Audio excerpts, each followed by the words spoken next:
Here's a story. In 2019 I thought, hey, let's make a YouTube channel and shoot videos talking about the best anime ever, Hunter x Hunter. Just need an avatar and a banner, yeah, let's go with Gon in his sicko mode. Now I just need to make a few bangers. Let's start with an obscure one about chimera ants, and next I'll cover... And this is where it all went wrong. Demon Slayer videos, Berserk videos, Made in Abyss, Chainsaw Man, 100 plus videos in the wrong direction. But that ends today. We're jumping back in balls first into the nitty gritty, back to Hunter x Hunter, back to the big brain analysis, asking the hard-hitting questions every other e-boy gamer is too scared to ask. Yo, what happened to Gon's fishing rod? Now, other anime are guilty of this too, starting out with the main character wielding an iconic weapon or technique. Then over time, usually due to power creep, they lose that part of their arsenal. Or at least it's heavily downplayed and it feels like that part of the character that you yourself have grown to love has suddenly disappeared. Both in combat and as part of Gon's character design, the fishing pole was an integral part of his identity,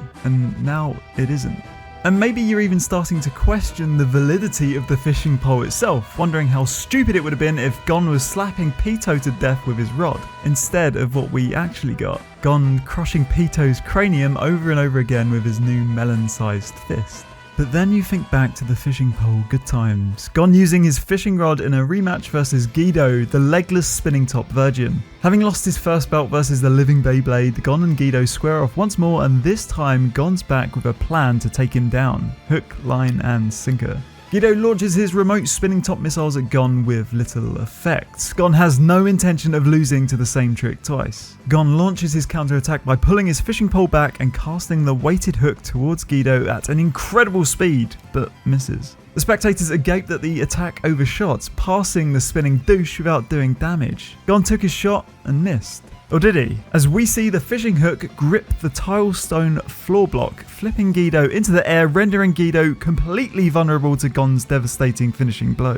Oh, and you better believe it gets nastier from here. Episode 16, Hisoka, widely known insaniac clown child enthusiast, in a moment of weakness, he caves to his primal bloodlust and decides to murder a scrub hunter examinee to blow off a little steam. Little did he know the hunter was being hunted. Gon unknowingly zetsuing out of his goddamn mind conceals his presence. And just at the perfect millisecond while Hisoka was mid-attack against the scrub, Gon swipes Hisoka's badge with the cleanest wrist flick flourish from his fishing rod and nopes the heck out of there. Mwah, beautiful. So what do you guys think? Was it the right move to have Gon leave his fishing rod to the villagers in Greed Island? Or do you think he should have held onto it and made use of it after Greed Island? Hard to see how the tiny weight and hook would have done enough damage in the endgame ant fights, and I think it's fair to say with his Jaja-Ken paper emitting nan attack, he's got a fairly capable range attack in his kit.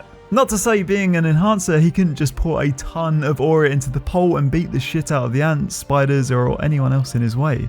I think an interesting take would be that the fishing rod was symbolic of Gon's innocence, and that after losing the fishing rod in Greed Island, that was when he potentially had the tone shift and shifting of gears to a darker place as the story pushed onwards towards the Chimera Ant arc. And hey, do you know what? Since the reveal in chapter 345 noting that Gon's just a regular dude these days, maybe the fishing pole will make a return and he'll head back to Wow Island and being the fishing prodigy that he was meant to be. Let me know what you guys think. That'll do. Catch you guys next time. Cheers.